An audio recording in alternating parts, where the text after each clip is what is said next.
Assalamualaikum warahmatullahi wabarakatuh. Selamat siang, salam sejahtera bagi kita semua. Puji dan syukur kehadirat Allah Subhanahu wa taala karena pada siang ini alhamdulillah BSTC dapat kembali melaksanakan webinar yang berjudul Menyusun Laporan Wali Kelas. Baiklah Bapak Ibu, tak kenal maka tak sayang, maka izinkanlah saya memperkenalkan diri saya. Saya Rindi sebagai moderator dan yang sudah kita tunggu-tunggu kehadirannya, narasumber kita sekaligus Ketua BSTC, yaitu Ibu Wilda Ramadhani, SPDGR. Maka untuk mempersingkat waktu, marilah kita persilakan Ibu Wilda untuk menyampaikan materinya. Kepada Ibu Wilda, waktu dan tempat saya persilahkan. Baiklah, Assalamualaikum warahmatullahi wabarakatuh. Selamat siang, saya ucapkan kepada Bapak Ibu peserta webinar kita hari ini. Ya, terima kasih atas kalimat pembukanya ya, Ibu Moderator, sekaligus juga penggerak komunitas BSTC. Ya, saya Wilda Ramadhani Lubis, selaku salah satu penggerak komunitas BSTC. Hari ini ingin berbagi seperti judul webinar kita, yaitu menyusun laporan wali kelas. Bagaimana kita tahu bahwa salah satu bukti dukung RHK di pengelolaan kinerja adalah laporan wali kelas ya jika guru tersebut memiliki atau mendapatkan tugas tambahan sebagai wali kelas. Dan ini sudah bulan 5, berarti tinggal 1 bulan lagi. Berarti harus kita kumpulkan ya kan Bapak Ibu, karena 1 bulan lagi tugas kita sebagai wali kelas sudah mendekati akhir. Jadi kita juga dari sekarang tidak salah kalau kita mempersiapkan laporannya. Baik ya, Bapak Ibu, kita langsung saja. Saya izin share.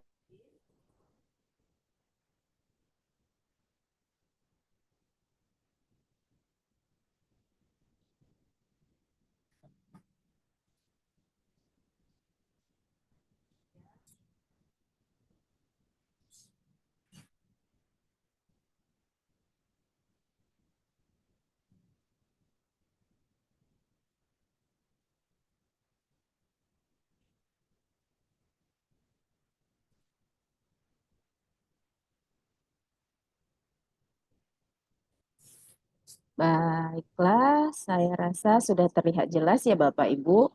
Ah, nah sebelum saya langsung menuju ke laporan wali kelas, contoh laporan nyatanya, di sini izinkan saya untuk membahas sedikit tentang peran sebagai wali kelas. Jadi, siapakah wali kelas itu? Nah, jadi saya rasa Bapak Ibu juga sudah tahu, sudah memahami karena mungkin sudah bertahun-tahun mengemban tugas tambahan sebagai wali kelas. Tapi tidak ada salahnya jika kita bahas sedikit ya Bapak Ibu. Nah, jadi secara umum wali kelas itu adalah penanggung jawab kelas secara administratif dan akademik. Jadi secara administratif dan akademik, wali kelas lah yang bertanggung jawab di kelas tersebut selama 1 tahun pelajaran. Nah, secara khusus, wali kelas itu adalah guru yang diberi kepercayaan oleh kepala sekolah untuk mengelola kelas dan membersamai siswa dalam proses belajar mengajar. Nah, maka dari itu wali kelas perannya sangat penting dalam pengelolaan kelas, ya selain untuk membina dan mengarahkan para siswanya, juga supaya tujuan pembelajaran itu tercapai. Makanya tidak salah ya kalau wali kelas itu berat tugasnya.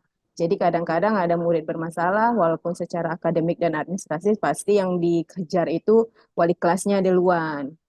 Nah, lalu yang kedua, peran utama wali kelas. Jadi, peran utama wali kelas itu selain sebagai penanggung jawab kelas, jadi secara spesifik dia itu sebagai pemimpin kelas, membimbing siswa dalam aktivitas, konselor juga. Jadi walaupun di sekolah kita itu sudah ada bimbingan konseling, guru BK, tetapi tahap pertama sebelum ke BK itu kan pasti ke wali kelas. Jadi maka dari itu peran utama wali kelas juga sebagai konselor. Lalu memberikan dukungan baik secara emosional maupun akademik. Menjadi communicator, menjalin komunikasi antara siswa, orang tua, dan sekolah pastinya. Nah, secara administrasi Tanggung jawab wali kelas itu yaitu melakukan pendataan siswa, mengelola data pribadi dan akademik siswa, dokumentasi, lalu menyimpan dan memperbaharui catatan akademik serta perilaku siswa, laporan berkala, ini laporan bisa mingguan, bulanan, atau eh, trimester ya Bapak Ibu. Lalu menyusun laporan perkembangan siswa. Jadi pasti wali kelas sudah mempunyai laporan-laporan tentang perilaku, akademik maupun prestasi siswa. Nah, lalu yang keempat tentang pembinaan siswa. Jadi wali kelas juga berperan dalam pembinaan siswa, baik memotivasi belajar, mendorong siswa untuk mencapai prestasi akademik, mengembangkan karakter, mengajarkan nilai-nilai moral dan etika, konseling, menangani masalah pribadi dan akademik siswa. Wah, ternyata banyak banget ya kan tugas-tugas kita sebagai wali kelas. Maka dari itu kita juga harus terus belajar, mengimprove pengetahuan, kemampuan kita sebagai seorang guru untuk bisa mengelola atau em, memahami peran kita sebagai wali kelas dengan baik. Lalu nih dia Bapak Ibu, jadi sebagai wali kelas kita juga harus menjalin komunikasi dengan orang tua.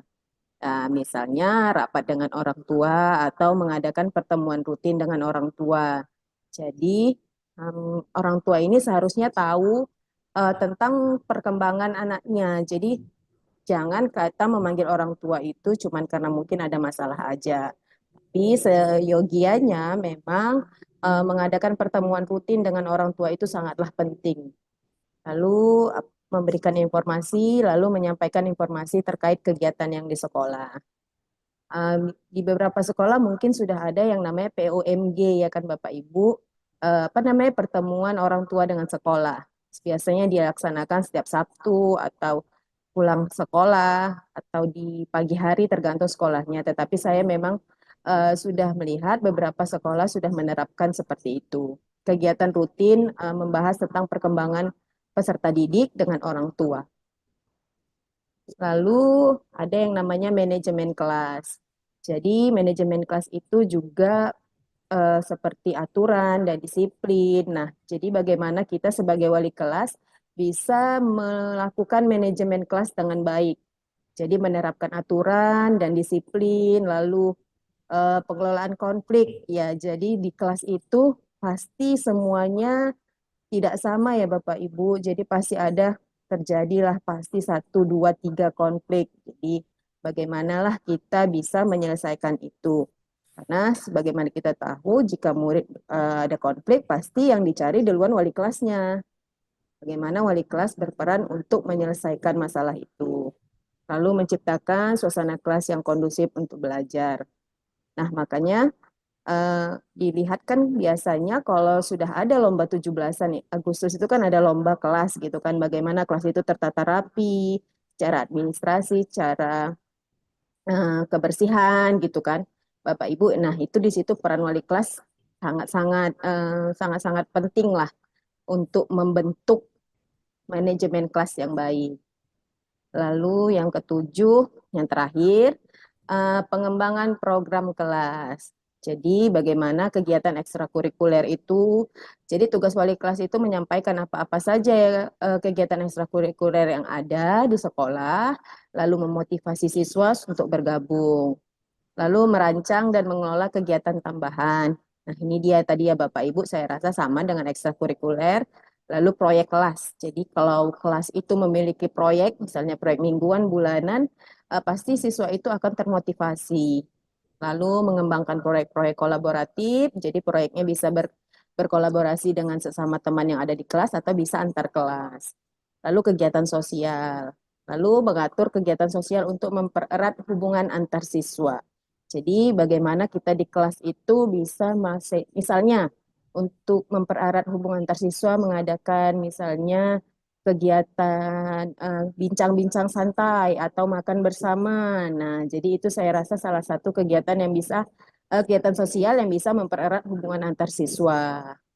Jadi mereka bergotong royong, mempersiapkan makanannya, setelah itu membersihkan makanannya. Nah, itu saya rasa salah satu kegiatan sosial ya, contoh kegiatan sosial. Nah, jadi yang saya paparkan tadi Bapak Ibu adalah keseluruhan peran wali kelas di instansi. Jadi, secara saya rasa Bapak Ibu juga sudah tidak asing lagi dengan peran-peran dan tanggung jawab wali kelas. Dan tapi tidak ada salahnya saya paparkan ya kan Bapak Ibu supaya kita lebih.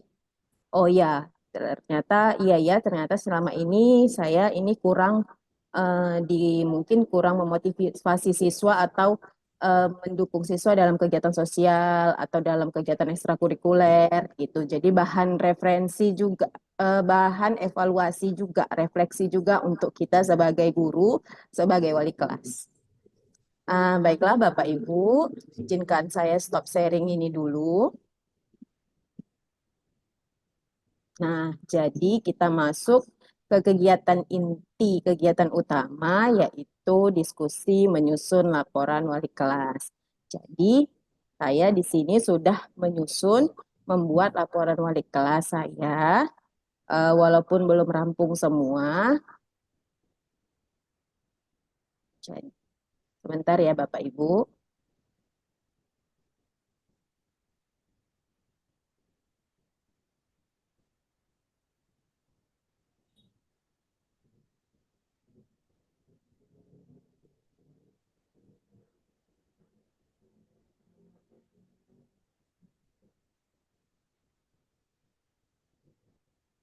Nah, ini dia. Jadi, eh, seperti laporan pada umumnya, jadi tidak ada format baku atau aturan tertentu dalam penyusunan laporan wali kelas ini ya Bapak Ibu. Bapak Ibu bisa menyusunnya sesuai dengan pengetahuan dan selera Bapak Ibu masing-masing. Akan tetapi menurut saya dalam laporan itu harus mencakup program atau kinerja kita sebagai wali kelas juga realisasi yang didukung oleh bukti-buktinya. Nah, baiklah langsung saja. Ini dia. Nah, jadi di awal saya mengawali dengan cover.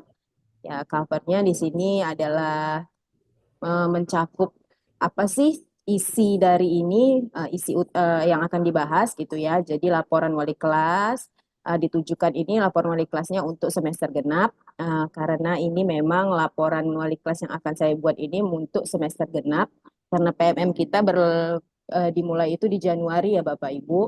Berarti untuk semester genap. Nah, lalu di halaman kedua, seperti laporan pada umumnya, saya bubuhkan kata pengantar. Ini opsional, silakan Bapak Ibu jika mau buat kata pengantar atau tidak, juga tidak apa-apa ya Bapak Ibu. Nah, jadi kata pengantar ini cuman sebagai apa ya, pemanis sepertinya supaya laporan ini terlihat sedikit ilmiah ya kan. Lalu di sini ada wali kelas menerangkan keterangan wali kelas berapa. Apakah perlu dibubuhi tanda tangan? Saya rasa tidak ya Bapak Ibu, tidak perlu, cukup seperti ini saja, nama kita saja sudah mewakili. Nah, di halaman ketiga yaitu daftar isi. Nah, supaya laporan ini lebih tersusun gitu ya secara sistematis, maka saya sarankan untuk membubuhkan atau menambahkan daftar isi. Nah, di sini daftar isi ini terdiri dari berapa bab, yaitu pertama pendahuluan, lalu program kerja wali kelas, realisasi program kerja wali kelas, evaluasi, refleksi, umpan balik, dan penutup. Ada 7 bab ya Bapak Ibu, saya membuat sedikit kesalahan. Ini bukan bab 8 tetapi bab 7. Nah, ini dia langsunglah ke lampiran. Jadi lampiran ini menyesuaikan ya Bapak Ibu apa yang ingin Bapak Ibu lampirkan. Bukti-bukti apa kira-kira yang mendukung dengan program kerja Bapak Ibu, rancangan program kerja Bapak Ibu. Seperti saya mengambil lampiran itu SK tugas, lalu data siswa, rekapitulasi kehadiran, jurnal bimbingan, jurnal komunikasi, jurnal pembagian rapot, dan dokumentasi lainnya. Nah, ini menyesuaikan ya Bapak Ibu, mana tahu Bapak Ibu cuman ingin melampirkan SK saja, lalu dokumentasi juga boleh. Jadi sekali lagi saya ingatkan bahwa tidak ada aturan baku atau aturan terkhusus tertentu dalam penyusunan laporan ini. Nah, ini dia pendahuluan. Di sini saya membaginya lagi menjadi tiga, yaitu latar belakang, maksud dan tujuan, serta uraian tugas wali kelas. Nah, di sini latar belakang bisa kita bubuhkan sedikit tentang peraturan-peraturan tentang beban kerja wali kelas, lalu tugas wali kelas, peran wali kelas. Boleh di sini Bapak Ibu dicantumkan ya. Lalu maksud dan tujuan. Jadi maksud dan tujuan penyusunan laporan ini apa gitu kan. Jadi jangan lupa juga untuk membuat surat keputusan kepala sekolah nomor berapa yang menetapkan pembagian tugas sebagai wali kelas.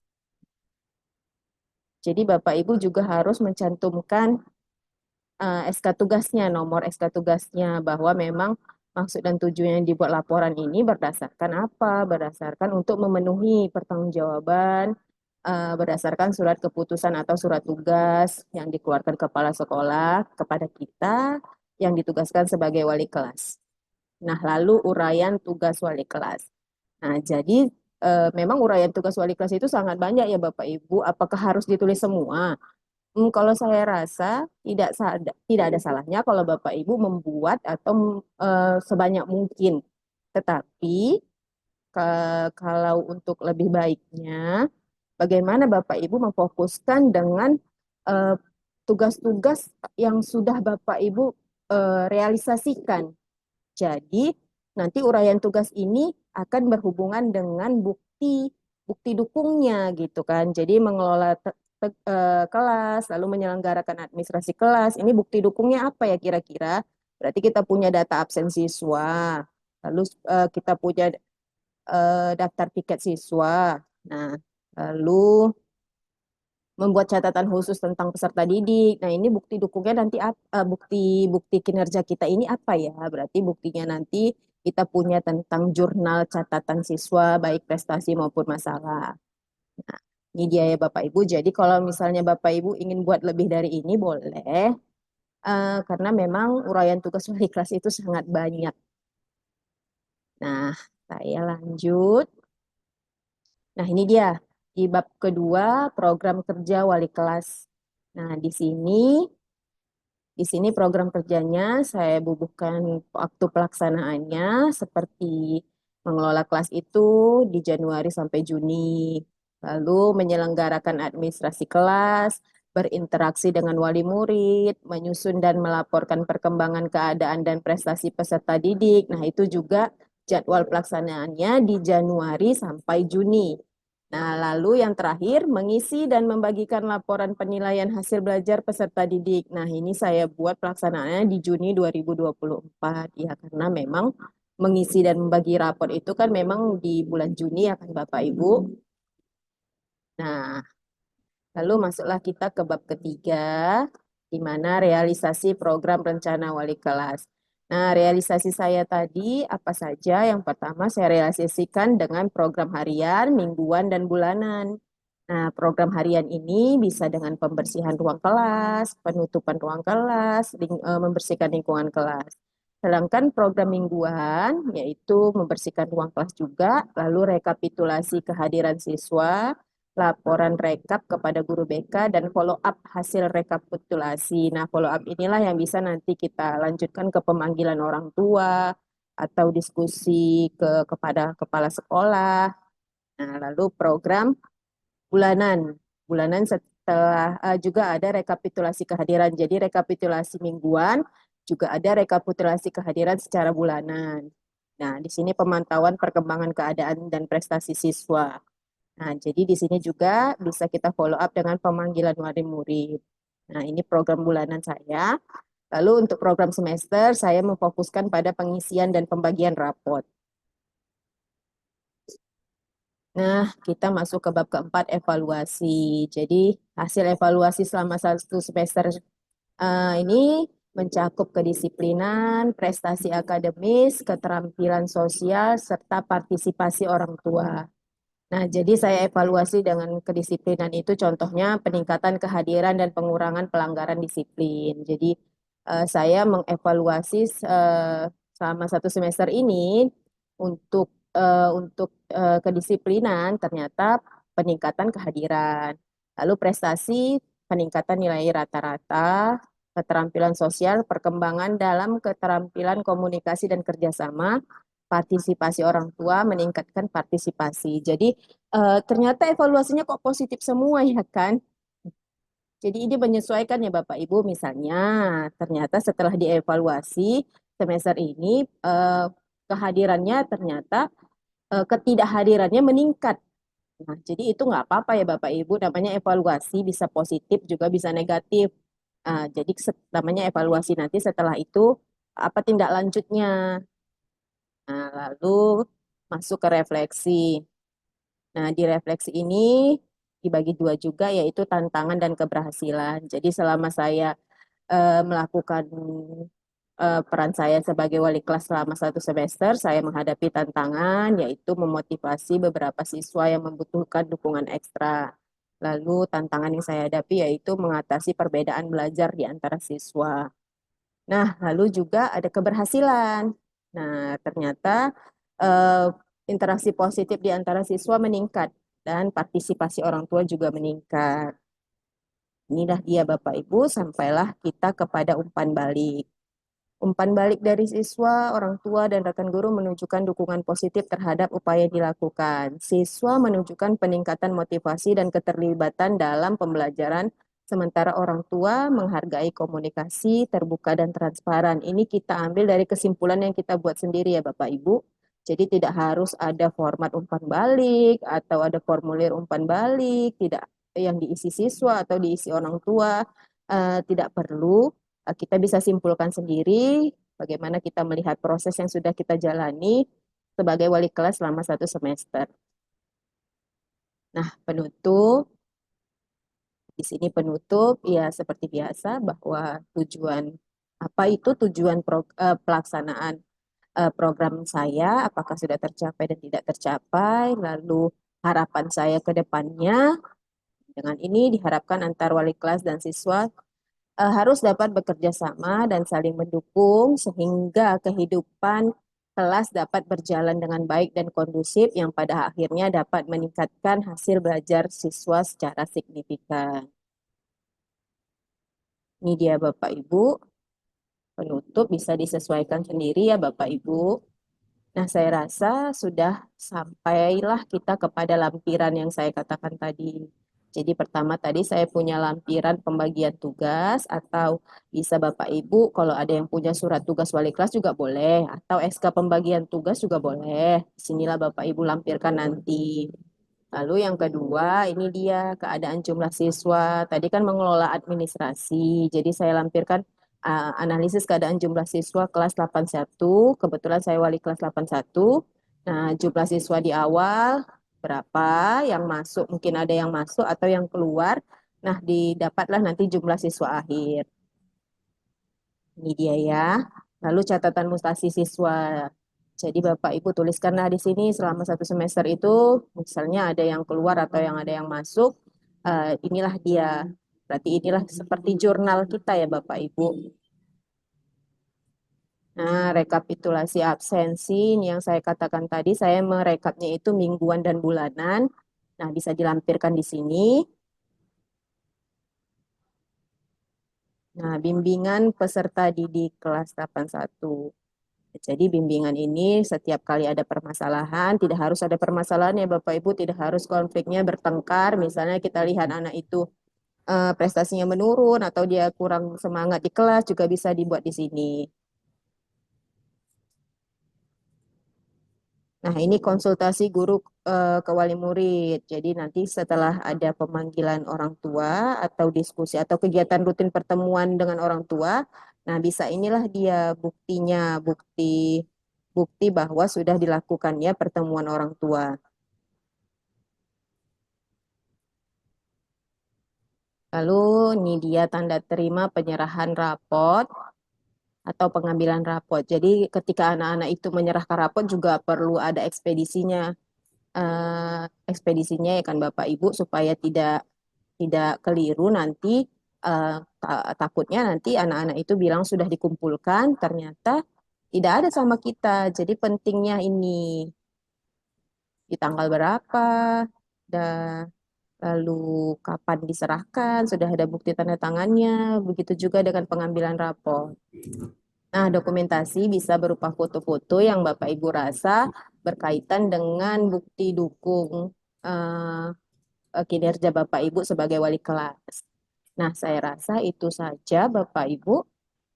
Yang lainnya tidak ada yang saya rasa tidak ada yang terlalu gimana-gimana. Kita menyusun laporan seperti biasa, menyesuaikan dengan tugas kita, lalu menyesuaikan dengan bukti-bukti atau bukti-bukti kinerja kita sebagai wali kelas selama 1 semester. Nah, sekali lagi saya ingatkan bahwa tidak ada format khusus atau aturan khusus dalam penyusunan laporan wali kelas ini. Jadi sudah bisalah Bapak Ibu rancang dari sekarang. Jadi nanti di akhir di bulan Juni tidak terlalu repot, tinggal kita tambahin, tinggal kita upload saja. Baiklah Bapak Ibu, saya rasa cukup sekian presentasi saya hari ini. Saya kembalikan kepada Ibu moderator. Terima kasih. Terima kasih Ibu Wilda atas pemaparannya. Sangat membantu ya Bapak Ibu, terkhususnya saya sebagai wali kelas. Saya rasa begitu juga dengan Bapak Ibu sebagai peserta, sangat membantu pemaparan Ibu Wilda tadi ya Bapak Ibu. Terima kasih juga telah memaparkan tupoksi wali kelas, di mana mungkin banyak wali kelas yang beranggapan Ibu Wilda bahwa menangani siswa-siswa yang bermasalah adalah tugas guru BK. Ternyata itu termasuk tugas wali kelas juga ya Bapak Ibu. Baiklah, selanjutnya kita lanjut ke sesi tanya jawab. Apabila Bapak Ibu berkenan ingin menanyakan yang terkait tentang tupoksi wali kelas atau laporan wali kelas, dipersilahkan untuk bertanya melalui kolom komentar ya Bapak Ibu. Saya persilahkan. Baiklah, sepertinya sudah ada ingin yang bertanya. Beberapa pertanyaan di kolom komentar dan pertanyaannya adalah langsung saya bacakan saja ya Bu Wilda. Apakah ekstrakurikuler juga masuk ke dalam laporan wali kelas? Nah, bagaimana Ibu Wilda ingin menjawab secara langsung atau kita rangkum dulu kedua pertanyaannya ini? Langsung saja ya kan, Bu Rindi. Langsung dijawab ya Ibu Wilda. Oke, silakan Ibu Wilda. Jadi tadi pertanyaannya, apakah kegiatan ekstrakurikuler ini masuk sebagai laporan wali kelas? Itu ya kan, Bu Rindi? Ya, Ibu. Ya, jadi jawaban saya bisa iya, bisa tidak. Jadi menyesuaikan saja Bapak Ibu. Tapi saya rasa tidak perlulah Bapak Ibu buat terperinci sekali. Misalnya ya Andi kegiatannya pencak silat, lalu dilampirkanlah foto-foto dia lagi pencak silat, jalan pencak silat, kapan dia pencak silatnya, lalu prestasi pencak silat. Bukan, prestasinya boleh sih. Maksudnya kegiatan dia foto-foto dia pencak silat itu gitu kan. Jadi saya rasa itu tidak perlu. Mungkin misalnya nama siswa lalu jenis ekstrakurikuler yang diikuti. Nah, itu mungkin boleh Bapak Ibu lampirkan di situ, tapi tidak harus detail. Misalnya Andi ikut pencaksilat, lalu dilampirkan dia sedang silat, lalu Bapak Ibu di situ mendampingi dia silat. Saya rasa tidak perlu sampai sebegitunya. Bisa bisa saja nanti Bapak Ibu misalnya nama Andi, namanya Anton, namanya Bella, apa saja jenis ekskul yang diikutinya. Nah, saya rasa seperti itu Ibu Rindi. Terima kasih Ibu Wilda atas jawabannya. Saya sependapat ya Bapak Ibu dengan Ibu Wilda. Sepertinya kalau untuk tugas ekstrakurikuler masuk laporannya ke guru pembimbing ekstrakurikuler. Sepertinya seperti itu ya Bapak Ibu. Nah, untuk pertanyaan kedua Ibu Wilda, seperti piket, roster, kesepakatan kelas, apa perlu didokumentasikan juga Bu Wilda? Iya baiklah. Jadi seperti piket, maksudnya kegiatan piket anak-anak nyapu gitu ya Bu Rindi. Ya, beserta kan kalau biasanya tuh ya roster dan piket kita tempel di dinding siswa gitu ya kan, Ibu Wilda, kesepakatan kelas. Apa perlu juga itu kita foto sebagai dokumen bahwa kita telah membuat kesepakatan kelas, roster, dan piket bersama siswa. Seperti itu, Wilda. Nah, baiklah kalau seperti itu saya rasa boleh, perlu dan malah lebih bagus ya kan Bapak Ibu. Jadi dia masuk ke uraian tugas kita tadi pengelolaan kelas. Jadi pengelolaan kelas di mana kita tadi sudah bersama-sama dengan murid kita bagilah jadwal-jadwal piketnya, lalu kita dokumentasikan juga Nah, bahwa ternyata mereka melaksanakan piketnya dengan foto-foto, dengan bukti foto-foto. Boleh, boleh Bapak Ibu. Jadi misalnya Bapak Ibu mau mencantumkan roster jadwal piket, lalu dokumentasi anak-anak melaksanakan piket boleh. Saya rasa itu malah bagus ya kan Bapak Ibu. Nampak jelas dia bahwa Bapak Ibu sudah mengelola kelas dengan baik gitu. Ada buktinya langsung. Kebetulan saya tadi tidak melampirkan ya kan Bapak Ibu. Mungkin nanti bisa jadi tambahan saya. Saya lampirkan di dokumentasi nanti kan ada di lampiran akhir. Ini dokumentasi bisa nanti saya lampirkan juga di sini. Misalnya foto anak-anak itu piket gitu ya kan Bapak Ibu. Jadi bagaimana ya kan kalau fotonya kalau sampai sekarang lupa foto gitu. Saya rasa masih ada waktu sampai bulan Juni, kegiatan pembelajaran juga masih berlangsung. Fotonya juga nggak harus banyak-banyak, jadi nggak harus setiap hari satu foto. Yang penting mewakilin aja satu foto untuk mewakili kegiatan tertentu juga boleh. Seperti itu ya Bu Rindi. oke, Ibu Bilda, terima kasih atas jawabannya. Saya rasa jawabannya sudah sangat memuaskan ya Bapak Ibu. Untuk